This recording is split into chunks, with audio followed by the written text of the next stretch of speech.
எரேமியா 31:25.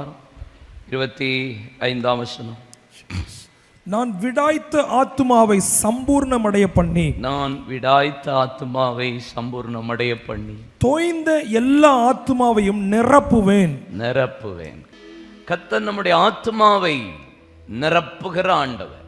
தோய்ந்து போகும்போது, சோர்ந்து போகும்போது, நம்ம விடாய்த்து இருக்கும்போது, என்னடா செய்ய போறேன், இனி என் வாழ்க்கை எப்படி இருக்க போகிறது, சாவை விரும்புகிற நேரங்களில் எல்லாம் ஆண்டவர் ஒரு நாளும் எபிரேயர் 2:16 வாசித்தா, அவர் விழுந்து போன தேவதூதர்களுக்கு கை கொடுக்க மனமில்லாமல் ஆபிரகாமின் சந்ததிக்கு கை கொடுக்க மனதாயிருந்தார்.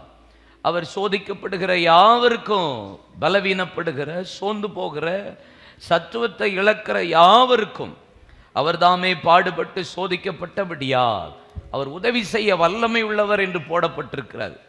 அதனால யாருமே சோர்ந்து போன உடனே, பலவீனப்பட்டு போன உடனே, நீ போ, துறப்போ, இனிமே நம் மூஞ்சிலே முழிக்காத, என் சமூகத்துக்கே வராத அப்படின்னு புறம்பே தள்ளுகிறவர் அல்ல, அருவருக்கிறவர் அல்ல, முகத்தை மறைத்து கொள்ளுகிற தேவன் அல்ல, நம்மளை பலப்படுத்துகிற ஆண்டவன்.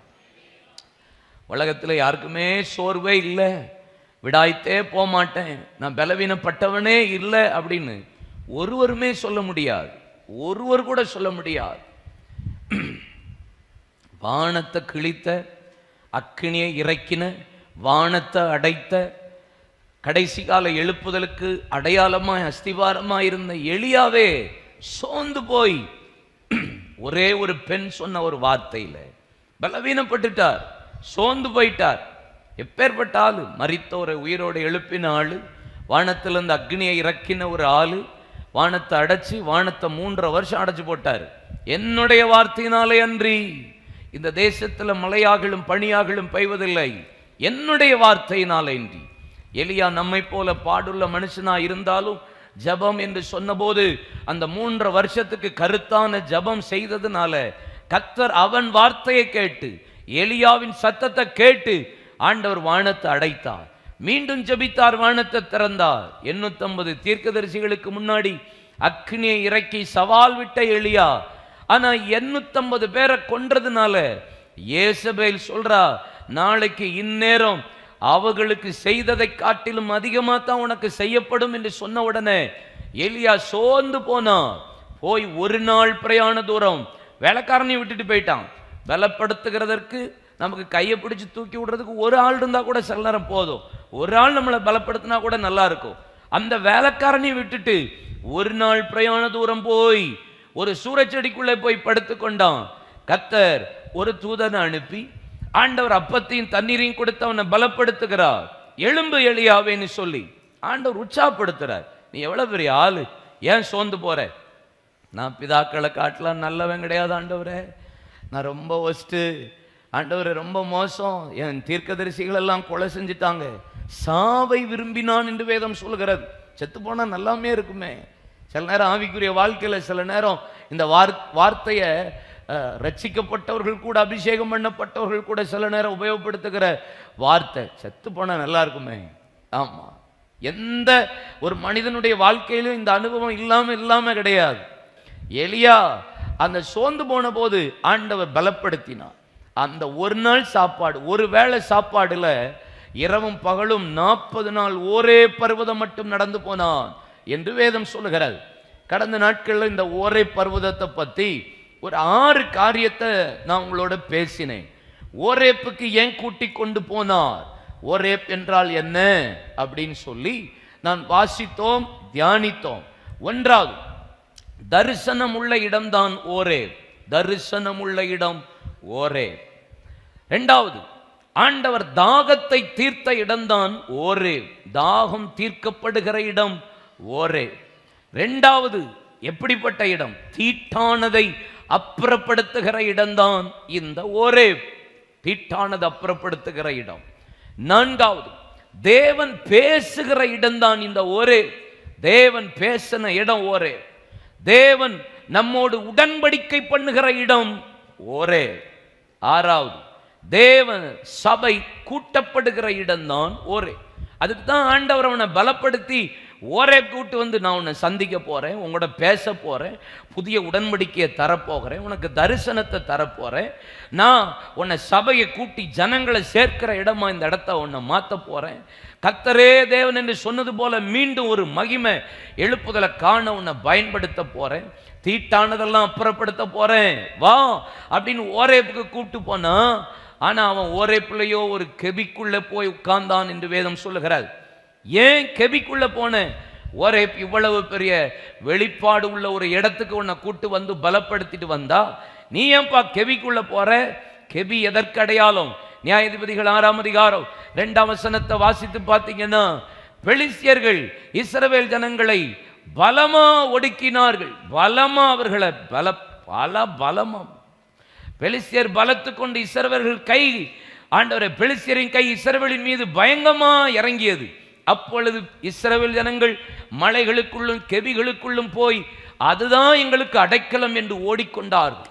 ஆண்டவருடைய கரம் அல்ல, பெலிஸ்தியரின் கை இறங்கின போது இஸ்ரவேல் ஜனங்கள் ஓடின இடம் கெபி. கெபியை போய் அடைக்கலமா தேடிக்கொண்டான் என்று வேதம் சொல்லுகிறது. ஏன் இந்த கெபியின் அனுபவம் வந்தது என்றால், அதே 6ஆம் அதிகாரம் 1ஆம் வசனத்தில் வாசித்து பார்ப்பீங்கன்னா, இஸ்ரவேல் ஜனங்கள் மீண்டும் கர்த்தருக்கு பிரியமில்லாத பொல்லாப்பான காரியங்களை செய்தார்கள். திரும்ப திரும்ப தேவனுக்கு பிரியமில்லாதது வரும்போது எந்த இடத்துக்கு ஓட தோணுது? கெபிக்கு ஓட தோணுகிறது. கர்த்தர் கொண்டு வந்ததோ ஓரேப்புக்கு. நீ ஏன் கெபிக்கு போற? திரும்ப திரும்ப தேவனுக்கு பிரியமில்லாத பொல்லாத காரியம் இஸ்ரவேல் ஜனங்களுக்குள்ள வந்தபோது அவர்கள் கெபியை தேடி ஓடினார்கள் என்று வேதம் சொல்லுகிறது. இந்த செகண்ட் டைம், இந்த செகண்ட் அட்டெம்ப்ட் எலியாவுக்கு பாருங்க. ஃபர்ஸ்ட் ஆண்டவர் பலப்படுத்தி ஓரேப் கூட்டு போனார். ரெண்டாவது பேசும்போது அவருடைய பேச்சே வித்தியாசமா இருந்துச்சு. பார்த்தீங்களா? ரெண்டாவது முறை கர்த்தர் எலியாவுக்கு தரிசனமாகி சொன்ன வார்த்தை என்ன? கெபிக்கு போய் தங்கினான். இதோ கர்த்தருடைய வார்த்தை அவனுக்கு உண்டாகி, அவர் எலியாவே, இங்க என்ன காரியம்? உனக்கு என்ன இங்க வேலை? இப்ப சால்வையை கொண்டு முகத்தை மூடுறான். ஆண்டவர் கண்மலை வெடிப்பின் சத்தம் கேட்கிறது. அங்க கர்த்தர் இல்லை. அக்கினி வருது, கர்த்தர் இல்லை. பெருங்காற்று சத்தம் கேட்குது, கர்த்தர் அங்க இல்லை. ஒரு மெல்லிய சத்தத்தில் ஆண்டவர் பேசுறார். பயந்து நடுங்குகிறான். அப்ப எந்த அளவுக்கு ஆண்டவர் ரெண்டாவது முறை உன்னை பலப்படுத்தியதுக்கு காரணம் ஓரேப்புக்கு. அடுத்த ராஜாவை அபிஷேகம் பண்ணணும், உன் ஸ்தானத்தில் அடுத்த ஆள் அபிஷேகம் பண்ணணும். எலியா விட்டதை எலிசாவும், எலிசா விட்டதை எகுவும் கொன்று போடுவான்னு தீர்க்க தரிசனம் நிறைவேறணும். இதெல்லாம் செய்ய வேண்டிய வேலை இருக்கு. உன் வேலையை விட்டுட்டு நீ எங்கடா இருக்க? ஆண்டவர் அவனை மீண்டும் தைரியப்படுத்தினார், அவனை கடிந்து கொண்டு உற்சாகப்படுத்தி பலப்படுத்தினார் என்பதை கடந்த நாட்களில் நம்ம தியானிக்க ஆண்டவர் நமக்கு கிருபை தந்தார். இன்னைக்கு ஒரு வார்த்தையை உங்க முன்னாடி நான் வைக்க விரும்புகிறேன். ஆண்டவர் விடாய்த்த ஆத்துமாக்களை, சோர்ந்து போன ஆத்துமாக்களை நிரப்புகிற ஆண்டவர். மொத்தத்தில் ஒரு வார்த்தை நான் எடுத்துக்கிறேன், நிரப்புகிற ஆண்டவர். நம்ம எப்பயும் நிரம்பி வழியும்படி செய்கிற ஆண்டவர். அல்லேலூயா சொல்லுங்க. ஆமா, கர்த்தரின் சத்துருக்களுக்கு முன்பாக ஒரு பந்தியை ஆயத்தப்படுத்தி, சொல்லி முடிப்பீங்கன்னு பார்த்தேன், தன் எண்ணெயினால் அபிஷேகம் பண்ணி என் பாத்திரம் நிரம்பி வழிகிறது. எப்பயுமே என்ன நிரப்புகிற ஆண்டவர். அல்லேலூயா. ஒரு நாளும் அரைக்குறைவா விடுற ஆண்டவர் அல்ல, எப்பயுமே நிரம்பி வழிகிற செய்கிற தெய்வன். யோவேல் தீர்க்க தரிசன புஸ்தகம் 1ஆம் அதிகாரம் அதனுடைய 17ஆம் வசனத்தில், பலிபீடத்துக்கும் மண்டபத்துக்கும் நடுவே நின்று ஆசாரியர்கள் அழுது புலம்பிக் கொண்டிருந்த போது ஆண்டவர் 2ஆம் அதிகாரத்தில் சொல்லுகிறார், திராட்சரசமும் எண்ணெயும் வழிந்து ஓடும். அப்படியே ஓடதான் பண்ண வைக்கிறார். எப்பயுமே நிரம்பி வழிகிற ஒரு அனுபவத்தை தான் கர்த்தர் நமக்கு தருகிற ஆண்டவர் என்று வேதவசனம் சொல்லுகிறது. உங்களையும் கர்த்தர் நிரப்புவாராக. ஒரு 4 காரியத்தை இன்னைக்கு உங்க முன்னாடி நான் வைக்க விரும்புகிறேன். அதுல ஒரு காரியத்துல 4 வார்த்தையை உங்களோட பரிசுத்த ஆவியானவர் பேசுவாராக. முதலாவது வார்த்தை சங்கீதம் 107ஆம் சங்கீதம் 8ஆம் வசனத்தை வாசிக்க கேட்போம்.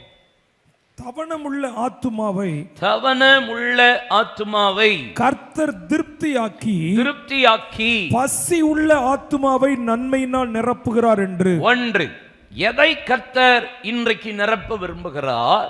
என்னுடைய ஆத்துமாவை நிரப்ப விரும்புகிறார். என்னுடைய ஆத்துமா அவருடைய பார்வையில் ரொம்ப விளையேற பெற்றது. உலகத்திலேயே விளையேற பெற்றது என்ன? ஆத்துமா. மனுஷனுக்கு ஆவி, ஆத்துமா, சரீரம்.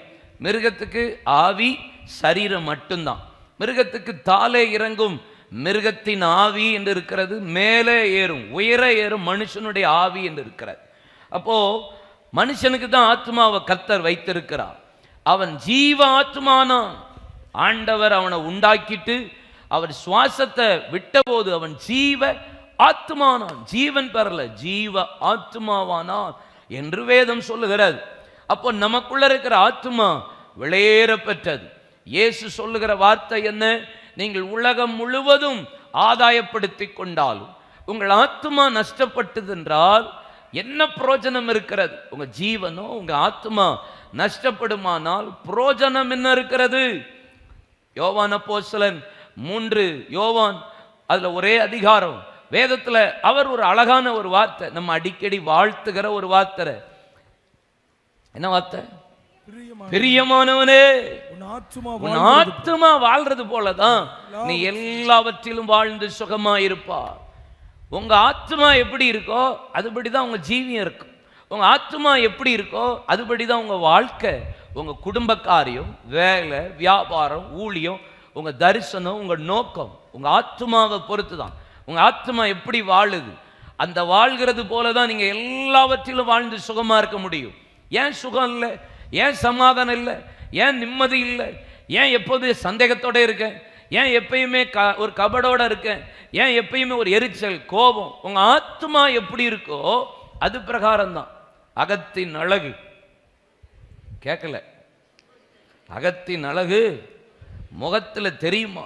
உங்க சோல் எப்படி இருக்கோ அதுதான் உங்க முகத்துல பிரதிபலிக்கும். உங்க அழகு எப்படி இருக்குன்னு பார்த்துடலாம். நீங்க என்ன மென்டாலிட்டியோட இருக்கீங்கிறத எதை வச்சு புரிய முடியும்? உங்க ஆத்மாவை பத்தி. சில ஆள்லாம் பாருங்க, எப்போதுமே நம்மளை சந்தேக எண்ணத்தோடய தான் பார்க்குற கூட்டங்கள்லாம் இருக்கும். பார்த்துருக்கீங்களா? ஹலோ ஹலோ எப்பயுமே பாருங்க, நம்மளை எப்பயும் பார்க்குற பார்வையே எப்படி இருக்கும்? சந்தேகத்தோடையே தான் பார்க்கும். சில ஆட்களுக்கு ஒரு ஆள்கிட்ட பேசிகிட்டு இருக்கும்போது இன்னொரு பக்கம் யாராவது ஏதாவது பேசிகிட்டு இருப்பாங்க. எப்பயுமே அந்த ஆளுக்கு நம்மளை பற்றி தான் அவன் ஏதோ பேசுகிறான்னே தோணும். இல்லை என்ன எல்லாம் அவுட் ஆஃப் சிலபஸ் மாதிரி உட்காந்துருக்கிய, என் கூட தான் இருக்கீங்களா? தோத்துறோம். இப்போ நானும் சாம் பேசிகிட்டு இருக்கோன்னு வச்சுக்கோங்களேன், நீங்கள் அந்த சைடு இருந்தாலும் ஏதோ அண்ணன் நம்மளை பற்றி தான் பேசுகிறாரு போல அப்படின்னே தோணும். சிலருக்கு இந்த சந்தேகம் இருந்துக்கிட்டே இருக்கும். ஹலோ, இப்போ நான் என்னதான் பேசினாலும் உங்களை பற்றி தான் பேசணும்னு நீங்கள் நினச்சிங்கன்னா அது உங்களுக்கு அப்படி தான் இருக்கும். உங்கள் ஆத்மா எப்படி இருக்கு அது பிரகாரம் தான் நீங்களும் இருப்பீர்கள். நீங்கள் எல்லாவற்றிலும் வாழ்ந்து சுகமாக இருக்கும்படி நான் வேண்டுகிறேன். உங்கள் ஆத்மாவை பொறுத்து தான் உங்கள் வாழ்க்கை, உங்கள் ஆத்மாவை பொறுத்து தான் உங்களுடைய ஜீவியம், உங்கள் ஆத்மாவை பொறுத்து தான் உங்கள் ஊழியம், உங்கள் ஆத்மாவை பொறுத்து தான் உங்கள் தரிசனம், உங்கள் ஆத்மாவை பொறுத்து தான் உங்களுடைய ஆசீர்வாதம். நம்முடைய ஆத்மாவை வச்சு தான் நமக்கு என்னது? ஆசீர்வாதம் இருக்கு. அப்ப ஆண்டவர் சொல்லுகிறார், என் ஆத்மாவை ஆண்டவர் நிரப்ப விரும்புகிறார். சொல்லுங்க, நிரப்ப விரும்புகிறார். என் ஆத்மா நிரம்பணும்னா என்ன செய்யணும்? எல்லாத்துக்கும் ஒவ்வொரு பாயிண்ட் சொல்லிட்டு கடைசியா உள்ள காரியத்துக்கு 4 காரியம் சொல்லுவேன். வாசிப்போமா? ஏசியா தீர்க்கதரிசன புஸ்தகம் 55ஆம் அதிகாரம் 2ஆம் வசனத்தை வாசிக்க கேட்போம். Isaiah chapter 55 verse 2. நீங்கள் அப்பம் இல்லாததற்காக பணத்தையும் திருப்தி செய்யாத பொருளுக்காக உங்கள் பிரயாசத்தையும் செலவழிப்பானேன். நீங்கள் எனக்கு கவனமாய் செவி கொடுத்து, அண்டர்லைன், நீங்கள் கவனமாய் செவி கொடுத்து நலமானதை சாப்பிடுங்கள், நலமானதை சாப்பிடுங்கள். அப்பொழுது உங்கள் ஆத்துமா கொழுமையான பதார்த்தங்களினாலே மகிழ்ச்சியாகும், நிரம்பும். கர்த்தர் என் ஆத்துமாவை நன்மையினால நிரப்ப விரும்புகிறார். என் ஆத்மா மகிழ்ச்சியினால, சந்தோஷத்தினால, ஆசீர்வாதத்தினால நிரம்ப வேண்டுமானா ஆண்டவர் சொல்லுகிற ஒரே ஒரு வார்த்தை என்ன? நீங்கள் எனக்கு கவனமாய் செவி கொடுத்தா. எப்படி கொடுக்கணுமா? செவி கொடுக்கிறது மாத்திரல்ல, கவனமாய் செவி கொடுத்தால் நலமானதை புசிப்பீர்கள், நலமானதை சாப்பிடுவீர்கள். அப்பொழுது உங்கள் ஆத்துமா கொழுமையா இருக்கும், திருப்தியா இருக்கும், நிரம்பி இருக்கும், மகிழ்ச்சியா இருக்கும். உங்க ஆத்துமா எப்படி எல்லாம் வாழுதோ அதன் பிரகாரம் நீங்கள் வாழ்ந்து சுகமாயிருப்பீர்கள். செவி கொடுக்கிற இருதயம், செவி கொடுக்கிற சிந்தை, செவி கொடுக்கிற செவி நமக்கு வேணும். அல்லேலூயா சொல்லுங்க. யோவான் 10:27 வாசித்து பாருங்க. என் ஆடுகள் என் சத்தத்துக்கு செவி கொடுக்கிறது, நான் அவைகளை அறிந்திருக்கிறேன். ஆண்டவருக்கு நம்மளை தெரியணும்னாலே நான் செவி கொடுக்கிற ஆளா இருந்தா தான் என்ன அவருக்கு தெரியும். எனக்கு செவி கொடுக்கிறவர்களை நான் அறிந்திருக்கிறேன், அவைகள் எனக்கு பின் செல்லுகிறது, அவைகளை நான் அறிந்திருக்கிறேன். அது பிரச்சனை என்னன்னு தெரியும், அதோட போராட்டம் தெரியும், அதோட பாடு தெரியும், அது என்ன பிரச்சனையில் இப்ப போகுதுன்னு எனக்கு தெரியும். என் பிள்ளை இன்னைக்கு இந்த காரியத்தில் போராடிட்டு இருக்கா, என் மகன் இந்த காரியத்தில் போராடிட்டு இருக்கா, நான் அறிந்திருக்கிறேன். ஏன்னா அவன் எனக்கு செவி கொடுக்கிறவன். யார ஆண்டவர் அறிந்திருக்கிறா? உங்க பிரச்சனை, உங்க போராட்டம், உங்க தேவை, உங்க வியாதி, உங்க கஷ்டம், உங்க இடுக்கமான சூழ்நிலை, உங்க அவமான நிந்தைகள் எல்லாவற்றையும் கர்த்தர் அறிந்திருக்க வேண்டுமானால் யார் செவி கொடுக்கிறீர்களோ அவர்களை தான் கர்த்தர் அறிந்திருக்கிறார். யோவான் 10:27 சொல்லுகிறது. யோவான் 8:47 பாருங்க. 8:47 தேவனால் உண்டானவன் தேவனுடைய வசனங்களுக்கு செவி கொடுக்கிறான். நீங்க தேவனால் உண்டானவர்களா? தேவனால் பிறந்தவர்களா? நீங்கள் தேவனால் உண்டாயிராவிட்டால் நீங்கள் செவி கொடுக்கவே மாட்டீர்கள். யார் தேவனால் உண்டாயிருக்கிறான்? நான் தேவனால் உண்டானேன் என்று காயின் என்று அவனுக்கு பெயரிட்டார்களாம். கர்த்தரால ஒரு பிள்ளையை பெற்றேன் என்று அவனுக்கு காயின் நான் பெயரிட்டேன். ஆனா அவனோ என் சத்தத்துக்கு செவி கொடுக்கவே இல்லை. பொல்லாங்கான நாள் உண்டாகி அவனுடைய கிரியை பொல்லாதவைகளாய் இருந்தபடினாலே அவன் பலியை கர்த்தர் ஏற்றுக்கொள்ளல. செவி கொடுக்காதவனுடைய பலியை கர்த்தர் எப்படி ஏற்றுக்கொள்ளுவார்? ஆண்டவருடைய சத்தத்துக்கு கீழ்ப்படியாதவருடைய பலியை கர்த்தர் எப்படி ஏற்றுக்கொள்ளுவார்? சுகந்த வாசனையா ஏற்றுக்கொள்ள எப்படி முடியும்? சங்கீதம் 81 பாருங்க. என் ஜனமே கேள், எனக்கு உனக்கு சாட்சியிட்டு சொல்லுவேன், இஸ்ரவேலே நீ எனக்கு செவி கொடுத்தா நல்லா இருக்குமே. என் சத்தத்துக்கு நீ செவியே கொடுக்கிறது இல்லையே. 13 என் ஜனம் எனக்கு செவி கொடுத்து இஸ்ரவேல் என் வழிகளில் நடந்தால் நலமாயிருக்குமே. 11 வாசித்து பாருங்க. என் ஜனமோ என் சத்தத்துக்கு செவி கொடுக்கிறதே இல்லை. நான் நல்லா இருக்கும் நல்லா இருக்கும் சொல்றேன், நீ சத்தத்துக்கு செவி கொடுத்து இதை கை கொண்டு சர்ச்சைக்கு சீக்கிரம் வா, இதுல ஜெபம் பண்ணு, இதுல கொடு, இங்க போ, ஊழியம் செய்ய, ஆத்துமாதாயம் பண்ணு, பரலோகத்துக்கு போற பாதைன்னு நான் இவ்வளவு காரியத்தை பேசுறேன், செய்யறேன், எல்லாம் பண்றேன். ஆனா நீயோ செவி கொடுக்கிறதே இல்லை. இஸ்ரவேலே என்னை நீ விரும்பவே இல்லை. ஏசாயா தீர்க்கதரிசன புத்தகம் 30 வலதுபுறம் சாயும் போதும் 21 பாருங்க. வலதுபுறம் சாயும் போதும் இடதுபுறம் சாயும் போதும் இதிலே நடவுங்கள் என்று உங்களுக்கு பின்னாலே சொல்லும் வார்த்தையை உங்கள் காதுகள் கேட்கும். கேட்கணும்னா என் காது விருத்த சேதனம் பண்ணப்பட்டிருக்க வேண்டும். ஆனா எரேமியா 6:10 பாருங்க. எரேமியா 6:10 வாசிச்சான். எரேமியா 6:10 அவர்கள் கேட்கும்படி நான் யாரோடு பேசி எச்சரிப்பேன், கேட்கும்படி நான் யாரோடு பேசி எச்சரிப்பேன், அவர்களுடைய செவி விருத்த சேதனம் இல்லாதது. ஆண்டவர் சொல்லுகிறார், அவருடைய செவி விருத்த சேதனம் இல்லாத செவி. அவர்கள் கேட்க மாட்டார்கள். கேட்கவே மாட்டான், கேட்கவே மாட்டான். என்ன பிரசங்கம் பண்ணுங்க, கேட்கவே மாட்டான். யாரோட பேசி எச்சரிப்பேன், யாரை பார்த்து பேசி நான் உணர்த்துவேன், எவ்வளவுதான் நான் யாரை பார்த்து சொல்ல முடியும்? அவங்க கேட்கவே மாட்டான். ஏன்னா விருத்த சேதனம் இல்லாதவன் அவன் கேட்க மாட்டான். கர்த்தருடைய வசனம் அவர்களுக்கு நிந்தையாயிருக்கிறது. அதன் மேல் அவர்களுக்கு என்ன இல்லையா? என்ன இல்லையா? இந்த வசனம் எடுத்தீங்களாப்பா? வசனம், அந்த வசனத்தை எடுத்தீங்களா? பாருங்க பாருங்க, டிஸ்பிளேல பாருங்க, உங்க பைபிள்ல பாருங்க. What a wonderful word. இல்ல எவ்வளவு தெளிவா கர்த்தர் பேசுறார். ஏன் என் ஆத்துமா நிரம்பவில்லை? ஏன் என் ஆத்துமா மகிழ்ச்சி ஆகல? ஏன் என் ஆத்துமா சந்தோஷத்தினால் நிரப்பப்படாம இருக்கு? ஏன் என் ஆத்துமாவில் திருப்தி இல்லை? ஏன் ஆத்துமா நிரம்பி வழியல? ஆண்டவர் ஆத்துமாவை நன்மையினால் நிரப்ப விரும்புகிறவர், கொழுமையினாலே நிரப்பி திருப்தியாக்கி மகிழ்ச்சியினாலே நிரப்ப விரும்புகிறார். ஆனா என் ஆத்துமா ஏன் செவியே கொடுக்கிறது இல்லை? நான் யாரோட பேசி எச்சரிப்பேன், யாரோட பேசி நான் கடிந்து கொள்ளுவேன்? அவர்களோ செவி கொடுக்கிறதே இல்லை. ஏன்னா விருத்த சேதனம் இல்லை, செவி இல்லை. ஆண்டவர் புதிய ஏற்பாட்டில் பல விஷயத்துல சொல்றார். செவியில விருத்த சேதனம், ஆவியில் ஆராதனையில விருத்த சேதனம், நாவுல விருத்த சேதனம், பலி செலுத்துகிறதுல விருத்த சேதனம், எல்லாத்துலேயும் பார்க்கறதுல மாம்சத்துல விருத்த சேதனம், எவ்வளவோ புதிய ஏற்பாட்டில் சொல்றார். நம்முடைய செவி இப்பெல்லாம் எப்படி பழகிட்டு தெரியுமா? எப்படி பழகிட்டு தெரியுமா?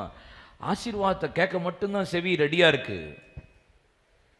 ஒன்லி என்ன, நீ என்ன ஆசீர்வதி, என்னை வாழ்த்து, இதை கேட்கத்தான் ஐம் ரெடி. என்னை நீ வாழ்த்துனா போதும், என்னை ஆசீர்வதிச்சா போதும். நான் யாரோட எச்சரிப்பேன், யாரோட பேசி எச்சரிப்பேன்? இது எதுக்குனாலும் ரெடியா இருக்கா? இந்த செவி எதுக்குனாலும் ரெடியா இருக்கா? விருத்த சேதனம் உடைய செவியா இருக்கா? கடிந்து கொள்ளுதலையும் ஏற்க ரெடி, ஆசீர்வாதத்தையும் ஏற்க ரெடி, என்னை சிட்சிக்கிறதுக்கும் ஏற்க ரெடி. நான் செவி கொடுக்க எதுக்குனாலும் ரெடி. ஆனாலும் அவர்கள் கேட்க மாட்டார்கள். கர்த்தருடைய வசனம் அவர்களுக்கு எப்படி ஆயிட்டான்? எப்படி ஆயிட்டான்? பைபிள் வேர்டு எப்படி ஆயிடுச்சு? ஆமா, இவனுக்கு வேற இல்லை, இதே வசனத்தையே வார்த்தை திருப்பி திருப்பி நிந்தையா இருக்கிறது. அதன் மேல் அவர்களுக்கு விருப்பமே இல்லை. அப்புறம் எப்படி கர்த்தர் ஆத்துமாவை நிரப்ப முடியும்? மவுண்ட் சர்ச் வசனத்தின் மேல விருப்பம் கிடையாது, வார்த்தையின் மீது விருப்பம் கிடையாது, பிரசங்கத்தின் மீது விருப்பம் கிடையாது. என் ஆத்துமா நிரம்பணுங்கிற ஆசையும் இல்லை அநேகருக்கு. அல்லேலூயா. வசனம் பேசினா அது எப்படி இருக்கா? நிந்தையா இருக்கிறதாம். எப்படி எல்லாம் பேசுறாரு தீர்க்கதரிசி ஜனங்களை பார்த்து. அல்லேலூயா. எத்தனை பேர் இன்னைக்கு பைபிள் காலையில் எழும்பி முழங்கள் போட்டு பைபிள் வாசிட்டு வந்தேன்னு சொல்றவங்க அல்லேலூயா சொல்லுங்க. வெரி ஃபியூ பீப்புள்ஸாக இருப்பீங்க. ஏன் அது உங்களுக்கு பழக்கம் வரமாட்டுக்கு? காலையில் எழும்பி வாசித்து என்கிட்ட பேசுங்க, ஏதாவது ஒரு வார்த்தையில் என்கிட்ட இடைப்படுங்கன்னு ஏன் சொல்லிட்டு நீங்கள் இங்கே வரமாட்டுக்கிறீங்க? ஏன் வசனம் வாசிக்காமல் வெளியே போகாதீங்க? பைபிள் வாசிக்காமல் எதுக்கு வெளியே போகிறீங்க? நைட்டு டெய்லி காலையில் செய்யுங்களேன், ரொட்டீனாக செய்யுங்களேன். ஏன் அது கேட்க மாட்டேங்கிறீங்க? அதுக்கு செவி கொடுக்க வாங்களேன். ஆராதனை, சர்ச்சை ஆராதனை இவ்வளோ ஷெட்யூல் இருக்குது, நம்ம இவ்வளோ சொல்கிறோம், நீங்கள் ஏன் செவி கொடுக்க மாட்டேங்கிறீங்க? பைபிள் ஸ்டடிக்கு வர்றது கிடையாது. உங்களுக்காக தானே, உங்கள் ஆவிக்குரிய வளர்ச்சிக்காக தானே. உங்களை எப்படியாவது வளரணும், நீங்கள் தேவன் ராஜ்யத்துக்கு பிரயோஜனமாக மாறணும்னு தானே நாங்கள் இவ்வளவு பிரயாசப்படுறோம், இவ்வளவு உழைக்கிறோம், இவ்வளவு ஷெட்யூல் பண்ணுறோம். ஒரு சர்ச் ஆராதனைன்னா இட் இஸ் நாட் ஈஸி. அதுக்கு பின்னாடி அவ்வளோ ப்ரிப்பரேஷன் இருக்குது. ஒரு மீட்டிங்க்கு அவ்வளோ ப்ரிப்பரேஷன் இருக்குது. ஒரு காரியத்துக்கு அவ்வளோ வேலை இருக்கு. நான் ஒரு மீட்டிங் நான் ஆண்டவர் எனக்கு தரிசனம் கொடுத்தாருன்னா அதுக்கு பின்னாடி நான் அவ்வளோ வேலை பார்க்க வேண்டியது. ஒரு சத்தத்துக்கு செவி கொடுத்ததுனால தான் தூத்துக்குடியிலிருந்து சிதம்பரத்துக்கு நம்ம 12 மணி நேரம் போவோம்னா ஆவியானுடைய வழி நடத்துதல், வலதுபுறமும் இடதுபுறமும் வழி இதுவே, இதில் நடங்கள் என்று கேட்கிற சத்தத்துக்கு நான் செவி கொடுத்ததுனால தான் இன்னைக்கு சிதம்பரம் கூட்டம் அவ்வளோ மகிமையாக இருந்துச்சு. நான் அந்த சத்தத்துக்கு செவி கொடுத்ததுனால. பாப்பம்பா, எதுக்கு அலைச்சல், எதுக்கு இருக்கிற வேலையை விட்டுட்டு, இருக்கிற டயர்டு, இருக்கிற அலைச்சல், இதை விட்டுட்டு நான் இன்னும் அங்கே வேற போகணுமா? இதுன்னா பக்கத்தில் நடந்து கூட்டத்தை பார்த்துக்கலாம், யாராவது பார்த்துக்கலாம், நான் என் வேலையை பார்த்து இல்லை. 2 நாள் 8 மாவட்டத்துக்கு அலைஞ்சேன். 2 days 8 டிஸ்ட்ரிக்டுக்கு போனேன். 2 நாள் 8 மாவட்டத்துக்கு. ஒரு சத்தத்துக்கு கீழ்ப்படிஞ்சதுனால 2 நாளில் 8 மாவட்டம் போனேன். டயர்டு தான். போகிற வழியிலே சாப்பிட்டுக்குவோம், போகிற வழியில எங்கேயா டீ குடிச்சுக்குவோம், போகிறது போய் நிற்கிறது, எல்லா பாஸ்டர்ஸும் கேதர் பண்ணது, ஒரு கூட்டம், திருப்பி ஒரு வார்த்தையை பேசுவேன், தரிசனத்தை சொல்லுவேன், இப்படி செய்ய போகிறேன்னு சொல்லுவோம். அதுக்கப்புறம் 8 மாவட்டத்திலையும் ஃபாஸ்டிங் ப்ரேயர், நைட் ப்ரேயர், உற்சாகப்படுத்து. ஒரு சத்தத்துக்கு கீழ்ப்படியும் போது மகிமை பெருசா இருக்கும். என் ஆத்துமாவை கர்த்தர் நிரப்புகிறா. அல்லேலூயா, அல்லேலூயா. ஆத்துமா நிரம்புகிறது.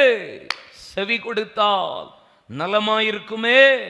யாத்திராகமம் 15:26 வசனத்தை பாருங்க. நீ உன் தேவனாகிய கர்த்தரின் சத்தத்தை கவனமாய் கேட்டு அவர் பார்வைக்கு செம்மையானவைகளை செய்து அவர் கட்டளைகளுக்கு செவி கொடுத்து அவருடைய நியமங்கள் யாவையும் கை கொண்டால் நான் எகிப்தில் வரப்பண்ணின ஒரு வியாதியையும் உனக்கு வராதபடிக்கு பண்ணே, நானே உன் பரிகாரம் ஆகிய கர்த்தர்.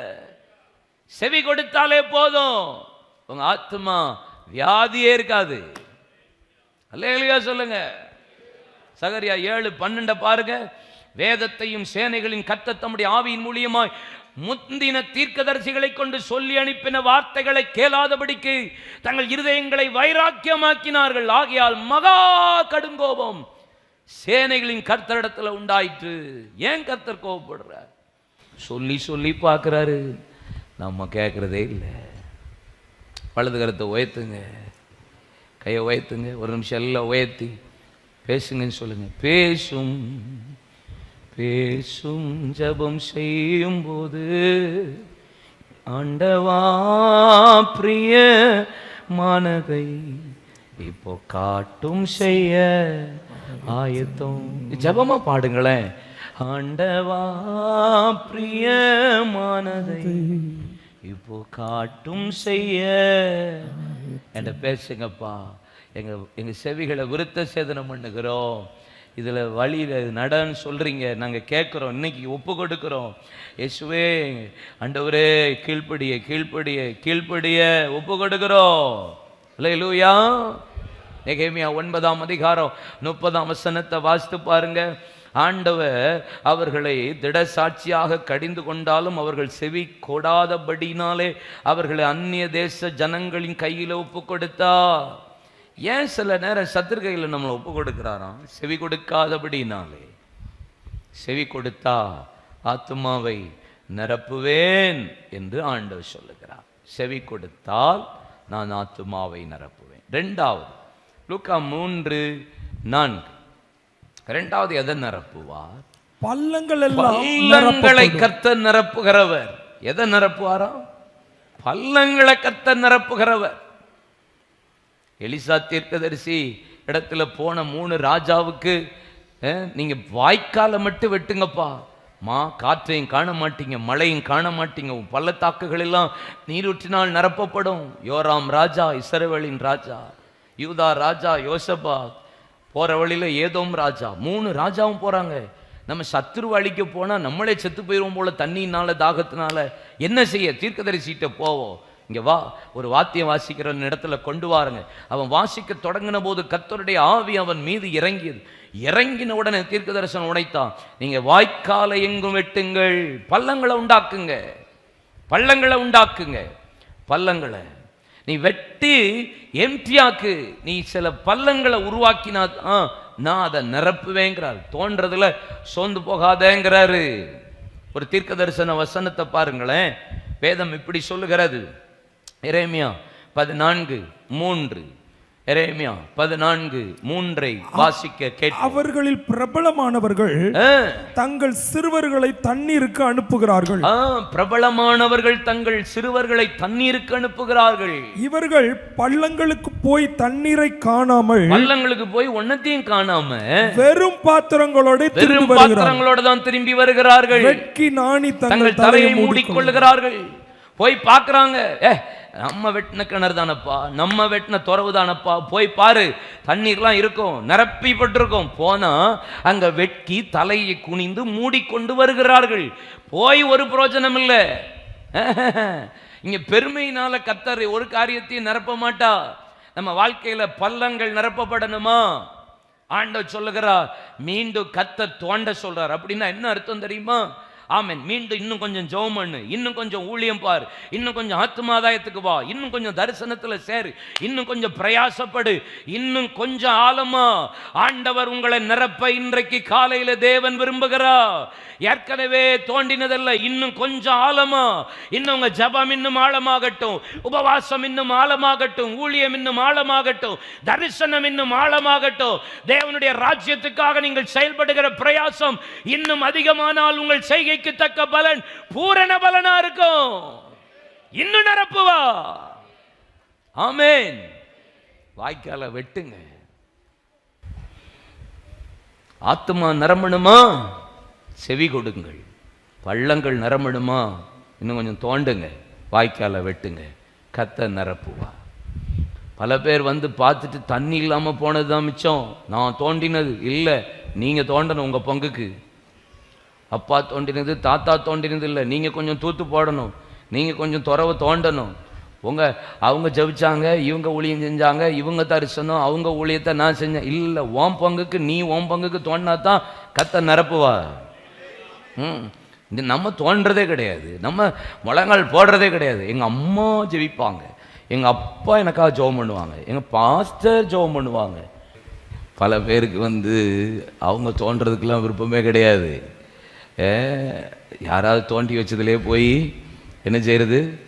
ஆமாம், நிரப்பிக்கிட்டு இல்லை தேடியும் நீங்கள் கடைசியில் பாத்திரத்தோடு போய் எம்டியாக தான் திரும்பி தலை குனிஞ்சிட்டு தான் வரணும். உங்கள் பங்குக்கு தோண்டுங்க, பக்கத்தில் கையை பிடிச்சி பிடிங்க, உங்கள் பங்குக்கு உங்கள் முழங்கால கொஞ்சம் போடுங்க, உங்கள் வாயை கறந்து கொஞ்சம் துதிக்கணும், கொஞ்சமாவது வாயை தந்து சோம் பண்ணணும். இல்லை, உன் பங்குக்கு நீ முட்டியே போடுறதில்லை, எங்கள் அம்மா முட்டி, உன் முட்டியை ஒரு நாள் உடச்சி. ஆமே, நம்ம பங்குக்கு நம்ம ஏதாவது செய்யணுமா வேண்டாமா? தீர்க்கதரிசி இருப்பார், தீர்க்க தரிசனம் வரும், வசனமும் வரும். தீர்க்க தரிசனம் உண்மை, வார்த்தை உண்மை, தீர்க்கதரிசியும் உண்மை. ஆனால் வெட்ட வேண்டிய வேலை உங்கள் வேலைன்னு சொல்லி நம்புறவங்க மாத்திரம் இருந்தால் கை தட்டுங்க பார்க்கலாம். ப்ராஃபசி உண்மை, தீர்க்கதரிசி ப்ராஃபட் உண்மை, வார்த்தை உண்மை. பட் நீங்க வெட்டினாதான் நிரம்பும். கை தட்டுங்க ஒரு நிமிஷம், வாயை திறந்து ஒரு நிமிஷம் ஜெபம் பண்ணுங்க. தீர்க்க தரிசனம் வரலாம், தீர்க்கதரிசியும் வரலாம், வசனமும் வரலாம், அற்புதமும் நடக்கலாம். பட் என் வாழ்க்கையில நான் செய்ய வேண்டியதை செய்யாம, வெட்ட வேண்டியதை வெட்டாம, பிரயாசப்பட வேண்டியதை பிரயாசப்படாம, என் செய்கைக்கு தக்க பலன் தான் பூரண பலமாய் கர்த்தர் நிரப்புவா. Until otherwise never. ஒரு நாளும் கர்த்தர் நிரப்ப மாட்டார். என் பள்ளத்தை கர்த்தர் நிரப்ப விரும்புகிறார். வெட்டுங்கள். மூன்றாவது, எதை கர்த்தர் நிரப்ப ஆண்டவர் விரும்புகிறார்? நீதிமொழிகள் 3ஆம் அதிகாரம் 10ஆம் வசனம். அப்பொழுது உன் களஞ்சியங்கள் பூரணமாய் நிரம்பும். களஞ்சியத்தை கர்த்தர் நிரப்புவா. எதை நிரப்ப போகிறா? ஆத்துமாவல்ல, ஆண்டவர் பள்ளங்களை மாத்திரம் அல்ல, உங்க களஞ்சியெல்லாம் நிரம்பும். களஞ்சியெல்லாம் நிரம்பும். உங்க தோட்டங்களை கர்த்தர் நிரப்புவார். உங்க பிரயாசத்தின் பலனை கர்த்தர் நிரப்புவார். உங்களுடைய ஆசீர்வாதங்களை கர்த்தர் நிரப்புவார். எப்ப நிரப்புவார்? எப்ப நிரப்புவார்? அதுக்கு முதன வசனம் 9. உன் பொருளாலும் உன் எல்லா விளைவின் உன் பொருளாலும் உன் எல்லா விளைவின் முதற் பலனாலும் கர்த்தரை கனம் பண்ணு. நீங்க எதை கர்த்தரை நீங்க எதை வச்சு நீங்க கனம் பண்றீங்க? நான் பிதாவானா, நான் எஜமானனா, எனக்கு பயப்படுகிற பயம், எனக்குரிய கனம் எங்கன்னு ஆண்டவர் கேட்குறேன். அப்போது நீங்கள் எப்படி கனம் பண்ணுறீங்க? நீங்கள் அவரை கனம் பண்ணுறீங்கன்னு சொல்கிறத நீங்கள் எதை வச்சு காட்டுறீங்க? நான் என் மனைவியை ரொம்ப நேசிக்கிறேன், என் புருஷனை ரொம்ப நேசிக்கிறேன். நீங்கள் இதையே சொல்லி பாருங்க. நேசிக்கிறேன் நேசிக்கிறேன். இப்படியே பல வருஷம் வண்டி ஓட்டுறீங்க. வருஷம் கூட நம்புவா, 2வது வருஷம் கூட கொஞ்சம் சான்ஸ் இருக்கு, 3வது வருஷம் கல் வந்துடும். 3வது வருஷத்துலேருந்து சாப்பாட்டில் உப்பு கொஞ்சம் கூடும். தோத்திரம், சில நேரம் கல் தலைக்கு கூட வரும். இவன் நேசிக்கிறேங்க கழுத போய் ஒன்றுமே செய்ய மாட்டேக்கான். சில ஆள்லாம் ரொம்ப நேசிக்கும், ஆனால் ஒரு காரியத்துக்கும் ஆகாது. தோத்திரம், நீங்கள் எவ்வளோதான் நேசித்தாலும் உங்கள் கிரியைகள் இல்லாமல் நீங்கள் எதை செஞ்சாலும் அது எதை வச்சு நீங்கள் கனம் பண்ணுறீங்க? எதை வச்சு நேசிக்கிறீங்க? இயேசு தம்முடைய பிதா தம்முடைய ஒரே பேரான குமாரனை இந்த பூமிக்கு தந்தருளி இவ்வளவா அன்பு கூர்ந்தார். அப்போ ஏதோ ஒன்று எனக்கு கொடுக்குறாரு. நான் அதை பார்க்குறேன், ஏசப்பாவை பார்க்குறேன், அவர் ரத்தத்தை பார்க்குறேன். அதை வச்சு என்கிட்ட இவ்வளவு லவ் பண்ணுறாருன்னு தெரியுது. நீங்கள் எதை செஞ்சு ஏசப்பாவை கனம் பண்ணுறீங்க? பிதாவை கனம் பண்ணுறீங்க. உங்கள் களஞ்சியை நிரம்பணும்னா நீங்கள் கனம் பண்ண வேண்டிய ஒன்று இருக்கு. உங்கள் விளைச்சல் இருக்கிற முதல் பலன் சொல்லுங்க. உங்கள் பொருள் அதில் முதல் பலன். நான் ரொம்ப தசமபாகம் காணிக்கையை பற்றி நம்ம சர்ச்சில் ரொம்ப பேசுகிறதெல்லாம் கிடையாது. ஆனால் கொடுங்கன்னு நான் உற்சாகப்படுத்துகிறேன். கொடுக்குற இடத்துல பழைய ஏற்பாட்டில் 10ல் 1 கொடுக்க சொன்னார். புதிய ஏற்பாடு அப்படி கிடையாது. எப்படி கொடுக்க சொன்னார்? எப்படி? 10லாம் இல்லை, கொடுக்கிறே இருக்கணும். எனக்கு ஆண்டவர் கொடுக்குற பணத்தில் இப்போ 100 ரூபா கொடுத்தாருன்னு வச்சுக்கோங்களேன், மேக்சிமம் 10ல் 1ன்னா எவ்வளோ கொடுக்கணும்? 10 ரூபா கொடுக்கணும். ஆனால் எனக்கு ஏசப்பா கொடுத்த கிருபை நான் 50-60 ரூபா கொடுத்துருவேன். 50-60. அப்போ 1 லட்ச ரூபா எனக்கு கொடுத்தாருன்னா நான் எவ்வளோ கொடுப்பேன்? இதுதான் விஷயம். என்ன இன்னும் ஆசீர்வதிக்கிறார், குறையவே கிடையாது, கொடுத்துக்கிட்டே இருக்கேன். லட்சமாக ஏசப்பாவுக்கு கொடுக்க கிருபை செய்கிறார். என்னை ஒரு நாளும் குறைவா விட்டதே கிடையாது ஏசப்பா. வர்றது எல்லாவற்றையும் இந்த கொடுக்கறதுல சந்தோஷப்பட்டீங்கன்னு வச்சுக்கோங்களேன், அதில் நீங்கள் அனுபவிச்சிட்டிங்கன்னா அவ்வளோ பிளெஸ்ஸிங்ஸ் இருக்குது. ஏசப்பா ராஜ்யத்துக்கு கொடுக்கறதுல ரொம்ப பிளெஸ்ஸிங் அது. ஆமாம், ஒரு பக்கம் நீங்கள் கர்த்தருக்கு கொடுக்கணும், ஒரு பக்கம் கஷ்டப்பட்டவங்களுக்கு கொடுக்கணும். சில ஆள் தசமபாகம், சில ஆள் நீங்கள் கர்த்தரால் காணிக்கையால் கர்த்தரை கனம் பண்ணுறீங்களானே தெரில சில பேர்லாம். எனக்கு அதில் நாங்கள் நீங்கள் என்ன போடுறீங்கன்னு எனக்கு தெரியாது. நீங்கள் யார் என்ன கொடுக்குறாங்க நாங்கள் அதை பார்க்குறதே கிடையாது நம்ம சர்ச்சில். அதெல்லாம் அது அக்கௌண்ட் டீம். நான் உங்கள் கையில் வாங்கினேன்னா இப்படி கண்ணை மூடிட்டு அடுத்த நிமிஷம் இப்படி கொடுத்துருவேன். யார் என்ன கொடுக்குறீங்கன்னு தெரில, ஆனால் நான் உங்களை ஆசீர்வதிக்கிறேன், உங்கள் காணிக்கை ஆசீர்வதிக்கிறேன், உங்கள் கையில் வாங்கணும்னு உங்களை ப்ளஸ் பண்ண விரும்புகிறேன். ஆனால் உங்களுக்கு வர்ற எல்லா முதற் பலன்லையும் நீங்கள் கர்த்தருக்கு கொடுக்கறதுல சோர்ந்து போகாமல் வைங்க. சில ஆட்கள்லாம் என்ன செய்வீங்க தெரியுமா? எடுத்து வச்சுட்டு செலவு பண்ணிடுவோம், இந்த மாதம் கடைசியில் கொடுத்துக்கலாம் அப்படின்னு நினைப்பீங்க. ஃபஸ்ட்டு சொல்லுங்கள், ஃபஸ்ட்டு முதல்ல கர்த்தருக்கு கனம் பண்ணுங்க. சில பேர் கொடுக்கறதே கிடையாது. சில பேர்லாம் எனக்கு தெரிஞ்சு சிலர்லாம் தசமபாகம் கொடுக்குறீங்களான்னு தெரில, சிலர் மிஷினரியை தாங்குறீங்களான்னு தெரில, கஷ்டப்பட்டவங்களுக்கு கொடுக்குறீங்களான்னு தெரில. அப்படி கொடுக்காமல் இருந்தீங்கன்னா உங்களுடைய முதற் பலனை, ஈவன் அது உங்கள் பிள்ளையாக இருந்தாலும் அது உங்கள் பிள்ளை, ஃபஸ்ட்டு பிள்ளை ஏசப்பாவுக்கு தான். ஃபஸ்ட்டு பிள்ளை ஏசப்பா. கை வைத்தி கர்த்தர் கொடுங்க, உங்கள் பிள்ளைகளை கர்த்தர் ஆசீர்வதிப்பார்.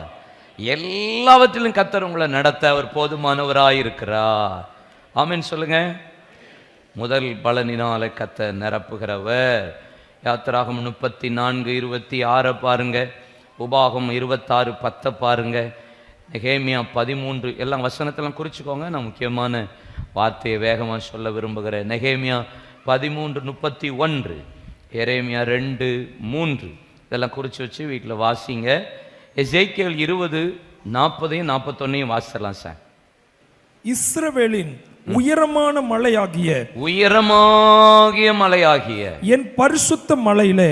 எது உயரமான மலை? என் பரிசுத்த மலை எது? மவுண்ட் சர்ச் தான். நல்லா இருக்குல்ல இந்த வார்த்தை? இஸ்ரவேலின் உயரமான மலையாகிய என் பரிசுத்த மலை. மவுண்ட் சர்ச்சில் உட்கார்ந்துருக்கீங்க பாருங்க, இதுதான் அந்த மலை, உயரமான மலை. ஆமா, எல்லா வம்சத்தாராகிய தேசத்தில் உள்ள அனைவரும் என்னை சேவிப்பார்கள் என்று கர்த்தராகிய ஆண்டவர் சொல்லுகிறார். அங்கே அவர்கள் மேல் பிரியம் வைப்பேன். அங்கே நீங்கள் பரிசுத்தம் பண்ணுகிற எல்லாவற்றிலும் உங்கள் காணிக்கைகளையும் உங்கள் முதல் பலன்களையும் செலுத்தும்படி கேட்பேன். கவனம், கேட்பேன். நான் உங்களை ஜனங்களிலிருந்து புறப்பட பண்ணி நீங்கள் சிதறுண்டிருக்கிற தேசங்களிலிருந்து உங்களை சேர்த்துக் கொள்ளும் போது சுகந்த வாசனை நிமித்தம் நான் உங்கள் பேரில் பிரியமா இருப்பேன். அப்பொழுது புறஜாதிகளின் கண்களுக்கு முன்பாக உங்களால் பரிசுத்தம் பண்ணப்படுவேன். இங்க பாருங்க, நீங்க கொடுக்கிற காணிக்கையை கர்த்தர் சுகந்த வாசனையா உங்க முதற் பலனை ஏற்றுக்கொள்ளும் போது என்ன நடக்குது? புறஜாதிகளின் கண்களுக்கு முன்பாக உங்களால் தேவன் பரிசுத்தம் பண்ணப்படுவேன்றாரு. அவருடைய நாமம் பரிசுத்தமாகிறது. இந்த தேசத்தில் அவருடைய நாமம் மகிமைப்படுறதுக்கு, உயர்ந்திருக்கிறதுக்கு. அல்லேலூயா சொல்லுங்க. நீங்க கொடுத்து பாருங்க, களஞ்சியத்தை கர்த்தர் நிரப்புவார். ஆமென். கர்த்தருக்கு மகிமை. ஆண்டவர் நிரப்புகிறவர். சொல்லுங்க, பள்ளங்களை நிரப்புவேன். ஆத்துமாவை நிரப்புவேன், களஞ்சியத்தை நிரப்புவேன். ஆத்துமாவை நிரப்புறதுக்கு செவி கொடுக்கணும், பள்ளத்தை நிரப்புறதுக்கு வெட்டணும், அப்புறம் களஞ்சியம் நிரம்புறதுக்கு முதற் பலனை கொடுக்கணும். இந்த 4வது காரியத்தில் தான் ஒரு 4 விஷயம் சொல்ல போகிறேன். சரியா? ஆண்டவர் ஒரு காரியத்தை நிரப்ப விரும்புகிறார். இந்த கடைசி கால எழுப்புதலில் சபையை தான் தேவன் நிரப்ப போகிறார். நீங்களே என் ஆலயன்றார். ஒன்று சர்ச், இது சபை. நீங்கள் எல்லாரும் கூடும்போது தான் இது சர்ச், இல்லைன்னா இது வெறும் ஹால் தான். நீங்கள் எப்போ இங்கே வந்து கூடி கத்தரை நோக்கி பார்க்குறீங்களோ இது ஆலயம். நீங்களே இந்த கடைசி காலத்தில் ஆலயமாக இருக்கிறீங்க. உங்களை தான் பரிசுத்த ஆவியானவர் இசைவினைப்பாய் மாளிகையாய் கூட்டி கட்டப்பட்டு வருகிறீர்கள் பரிசுத்த ஆவியினாலே. இந்த கடைசி கால எழுப்புதலுக்கு கர்த்தர் தம்முடைய மகிமையை நிரப்புற ஆலயம் யாரு? நீங்க. நீங்க பக்கத்தில் சொல்லுங்க, நீங்க தான். உங்களை தான் நிரப்ப விரும்புகிறார். பழைய ஏற்பாட்டில் கர்த்தர் சபையை நிரப்பியிருந்தார். 3 காரியத்தினால் நிரப்பியிருந்தார். ஏசியா தீர்க்கதரிசன புஸ்தகம் 6ஆம் அதிகாரம் 1ஆம் வசனம், வஸ்திர தொங்கலினாலே தேவாலயம் நிரம்பி இருந்தது. 1 வஸ்திர தொங்கல். 2வது 3ஆம் வசனத்தில் நீங்கள் வாசித்தா தேவாலயம் மகிமையினால நிரம்பி இருந்தது. 2வது. 3வது 4ஆம் வசனத்தில் பார்த்தீங்கன்னா புகையினாலே தேவாலயம் நிறைந்தது. 1 வஸ்திர தொங்கல், இன்னொன்று மகிமை, 3வது ஆண்டவர் புகையினால நிரப்பி இருக்கிறார். அப்படின்னா என்ன? வஸ்திர தொங்கல் நிரம்பி இருக்கும் போது அந்த வார்த்தையில முதல் பகுதி சொல்லுகிறது, உயரமும் உன்னதமான சிங்காசனத்தில் வீற்றிருக்கிறவரை கண்டேன், அவருடைய வஸ்திர தொங்கல். அப்படின்னா நான் எப்பேற்பட்ட தேவனை ஆராதிக்கிறேன், உயரமும் உன்னதமான தேவன். அப்போ எவ்வளவு பெரிய தேவன், அவருடைய மகிமை, அவருடைய வஸ்திர தொங்கல் சபையில் நிரம்பி இருக்கிறது. 2வது ஆண்டவர் மகிமையினால நிரப்பி இருக்கிறார். அவருடைய கிரியைகள் அங்கு வெளிப்படுகிறது. சேனைகளின் கர்த்தர் பரிசுத்தர் பரிசுத்தர் என்று அங்கே கேருபீன்களும் சேராபீன்களும் சட்டைகளை முகத்தை மூடிக்கொண்டு பாதத்தை மூடிக்கொண்டு பகர்ந்து அவருடைய வார்த்தை, அவருடைய நாமத்தை உச்சரித்து துதித்து கொண்டே இருந்ததாம். பரிசுத்தர் அவருடைய கிரியையை வெளிப்படுத்தும்படி மகிமை. யோவான் 2:11 சொல்லுகிறது, அவர் முதலாவது அற்புதத்தை காண ஒரு கல்யாண வீட்டில் செய்து he manifested his glory. தேவன் தம்முடைய நாமத்தை மகிமைப்படுத்தினார், மகிமையை வெளிப்படுத்தினார், அவருடைய கிரியையை வெளிப்படுத்துகிறார். அவர் யார் என்பதை வஸ்திர தொங்கல் வெளிப்படுத்துகிறது. அவருடைய கிரியை, அவருடைய மகிமையை வெளிப்படுத்துகிறது. 3வது புகைக்காடால் நிரம்பி இருந்தது. அங்க சொல்லப்பட்டிருக்கிறது 4ஆம் வசனத்தில், கூப்பிடுகிறவருடைய சத்தத்தால் வாசல்கள் நிலைக்கால் அசைந்தது, ஆலயம் புகைக்காடாய். தூப கலசம் அப்படிங்கிறது, தூப கலசம் வந்து ஜபத்துக்கு அடையாளம் அப்படின்னு இருக்கு. தூபங்கிறது புகை எழும்புறது ஜபத்துக்கு அடையாளம். மரித்தவர்களுக்கும் உயிரோடு இருக்கிறவர்களுக்கும் ஆரோன் நடுவே நின்று தூப கலசத்தை எடுத்துட்டு வேகமா ஓடி போனா கத்த அந்த இடத்துல ஒரு பெரிய அழிவை நிப்பாட்டினார், மரணத்தை நிப்பாட்டினார். தட் மீன் கூப்பிடுகிறவருடைய சத்தம் புகைக்காடு நிரம்பிட்டு அந்த ஜபத்தினால நிரம்புது. நீங்க இங்க ஜபம் நிரம்ப நிரம்ப எது அசைதான்? வாசல்கள் நிலைக்கால்கள் அசைகிறது. I want to tell you something. சபையில ஜபம் நிரம்ப நிரம்ப அவர் எப்படிப்பட்டவர் என்பதை அறிய அறிய, அவருடைய கிரியை எவ்வளவு வல்லமை உள்ளது என்பதை தெரிய தெரிய, எதெல்லாம் அசையலையோ கர்த்தர் இந்த காலை வேளையில நம்முடைய குடும்பங்களை அசைய பண்ண போகிறார். நம்முடைய வாழ்க்கையில ஜபம் நிறைய நிறைய, ஆலயத்துல ஜபம் நிறைய நிறைய, புகைக்காடா ஜபத்தினால் நிறைய. அசையும். ஆமென். நிரப்ப போகிறார் ஆண்டவர். விசுவாசிக்கிறீங்களா? அப்ப 3 காரியம் ஆலயத்தை நிரப்புகிறது. வஸ்திரம், தொங்கல், இன்னொன்று மகிமை, இன்னொன்று புகை. இது நிரப்புகிறது. இதுதான் தேவனுடைய ஆலயத்தை நிரப்பியாச்சு. 1 ராஜாக்களின் புஸ்தகம் 8ஆம் அதிகாரம் 10-11 வசனத்தை வாசித்து பாருங்கள். ஆசாரியர்கள் பரிசுத்த ஸ்தலத்திலிருந்து புறப்படுகையில் மேகமானது கர்த்தருடைய ஆலயத்தை நிரப்பிற்று. மேகத்து நிமித்தம் ஆசாரிகள் ஊழியம் செய்வதற்கு நிற்க கூடாமற் போயிற்று. கர்த்தருடைய மகிமை கர்த்தருடைய ஆலயத்தை நிரப்பிற்று. Glory, hallelujah. மகிமையினால நிரம்பிற்று ஆலயத்தை. இது நிரம்பினதுக்கு காரணம், இந்த மகிமை நிரப்பினதற்கு காரணம் நாலு காரியம். அந்த வார்த்தையை அண்டர்லைன் பண்ணுங்க. நான் சொல்ல 1 ராஜாக்கள் 8ஆம் அதிகாரம் 2ஆம் வசனம். இஸ்ரவேல் மனுஷர் எல்லாரும் 7ஆம் மாதமாகிய ஏத்தானி மாதத்து பண்டிகையிலே ராஜாவாகிய சாலமோனிடத்தில் கூடி வந்தார்கள். அண்டர்லைன் கூடி வந்தார்கள்.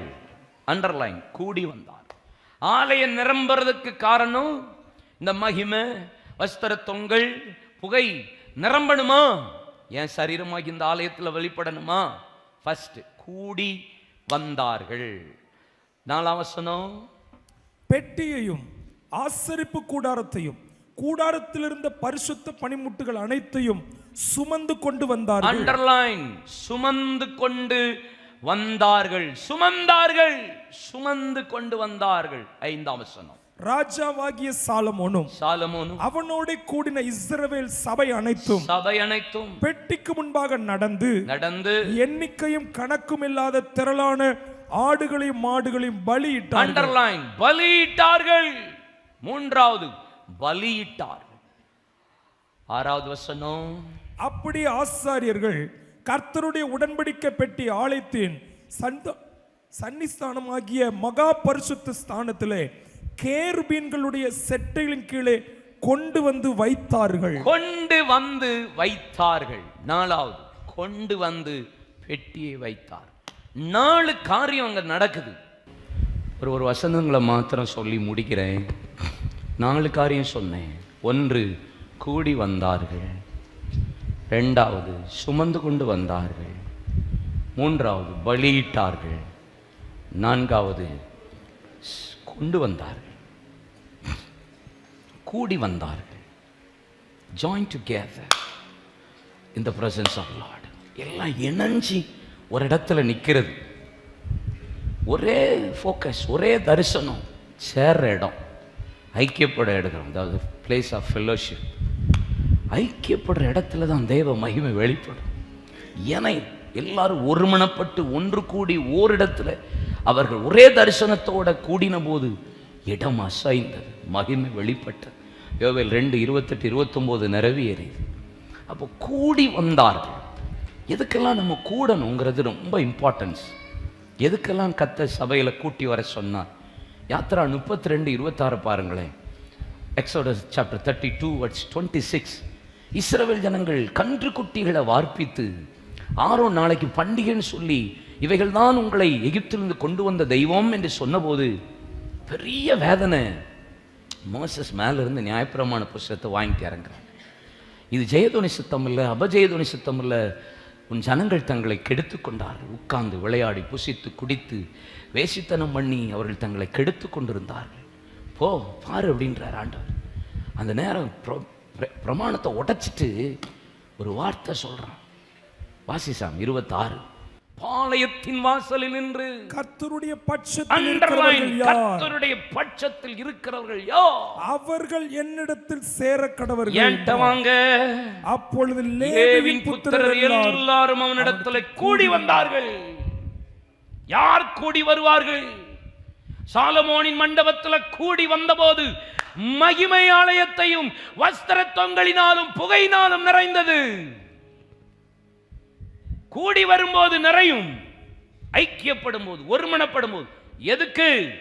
இந்த கடைசி கால எழுப்புதல்ல கர்த்தரின் பட்சத்தில் நிற்கிறவர்கள் யார் என்று ஒரு சத்தம் வரும். அப்ப கர்த்தருக்காக வைராக்கியம் பாராட்டுகிறவர்கள் கூடி வருகிற இடத்துல தான் மகிமை வெளிப்பட போகிறது. என் பக்கத்துலயோ காம்ப்ரமைஸ் பண்ணாத ஆட்கள்யா, முகதாட்சணியம் பார்க்காம ஆண்டவர் சொன்ன வார்த்தை என்ன? அவன் தன் தன் சகோதரனை, தன் பிள்ளைய குடும்பத்தை எவனான வெட்டு. கூடி வந்தவர்கள் பாரபட்சமே இல்லை, பார்க்கல. இனி மகிமை வெளிப்படணுமா? கூடி வருகிறவளை வச்சுதான் கர்த்தர் இப்படி கூடி வர்ற வழக்கில் வச்சுதான் கர்த்தர் மகிமை வெளிப்படுத்த போறா, சும்மா இல்ல. அல்லேலூயா. நெகேமியா 5:16 பாருங்க. என் வேலைக்காரர் அனைவரும் கூட்டமாய் அந்த வேலைக்கு கூடி வந்தார்கள். 152 வருஷம் விழுந்து கிடந்த அலங்கத்தை 52 நாள்ல கட்டுறதுக்கு ஒரு சாதாரண மளிகை கடைக்காரன்ல இருந்து பிரதான ஆசானம் வரைக்கும் கூடி வந்தான் பாருங்க. பாரபட்சம் இல்லாம கூடி கர்த்தருடைய வேலைக்கு தங்கள் கையை நீட்டுகிறவர்கள் கூடி வருகிற இடத்துல தான் இனி கர்த்தருடைய மகிமை வெளிப்பட போகிறது. யார் வருவா? வேலைக்கு கூடி வருகிறவர்கள் வச்சுதான் மகிமை வெளிப்பட போகிறது. அல்லேலூயா சொல்லுங்க.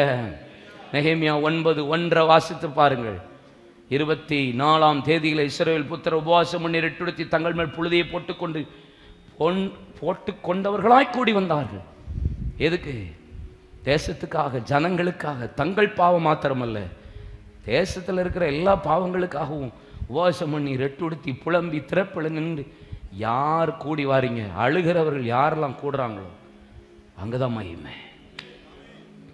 பர்சனல் ப்ரேயர்லாம் தேவையில்லை, அதெல்லாம் நீங்கள் வீட்டில் வச்சுக்கோங்க.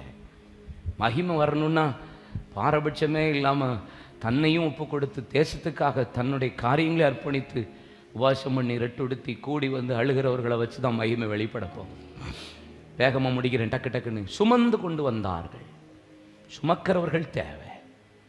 1 நாளாகமத்தின் புஸ்தகம் 15ஆம் அதிகாரம் அதனுடைய 13ஆம் வசனம். 1 Chronicles chapter 15 verse 13.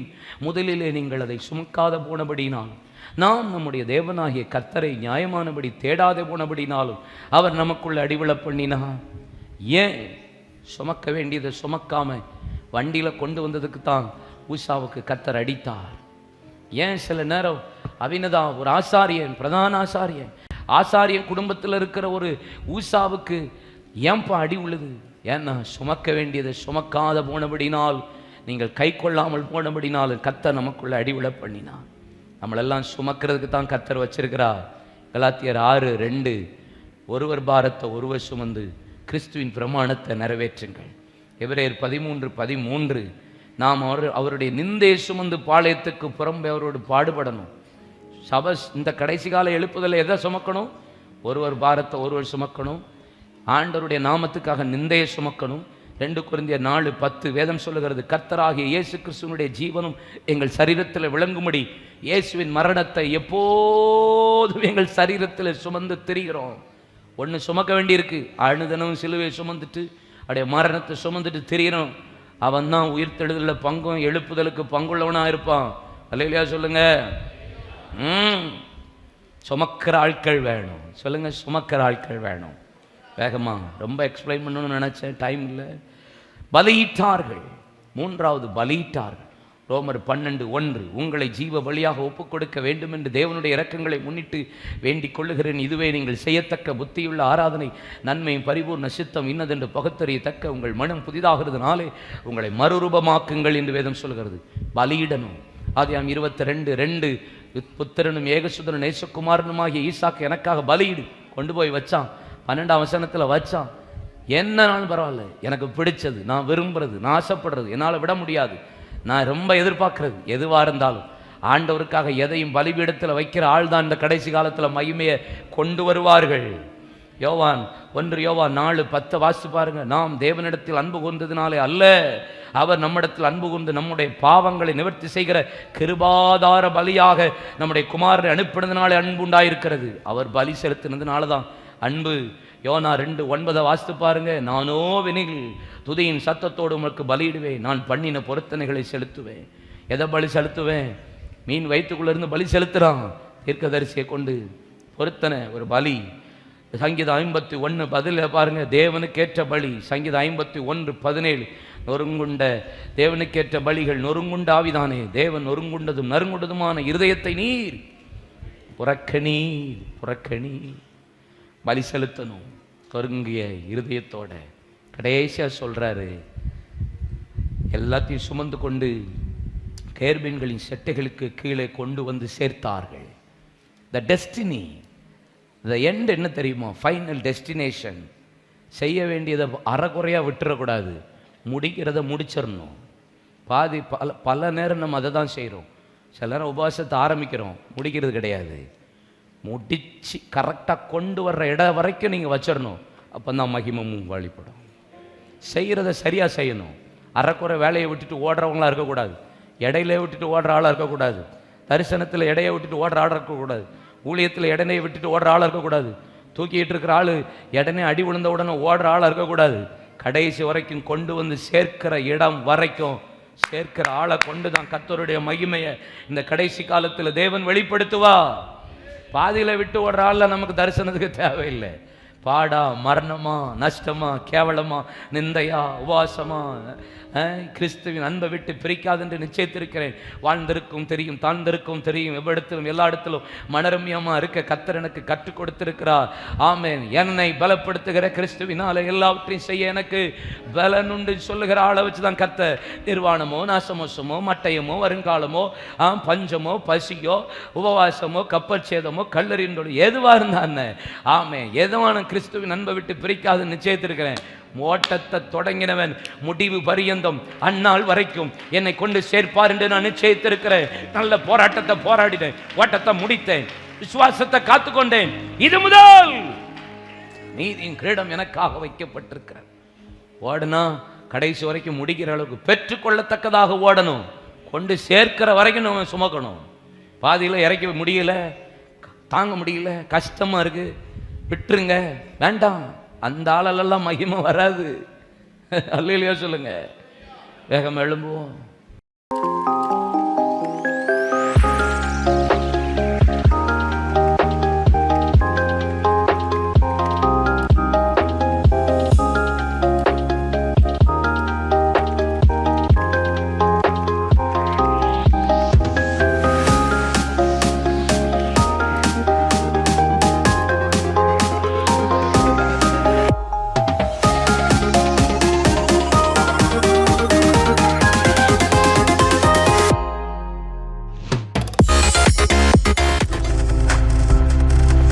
நீங்கள் பார்த்துக் கொண்டிருப்பது உங்கள் ஜாய் டிவி. உங்கள் துக்கம் சந்தோஷமாய் மாறும்.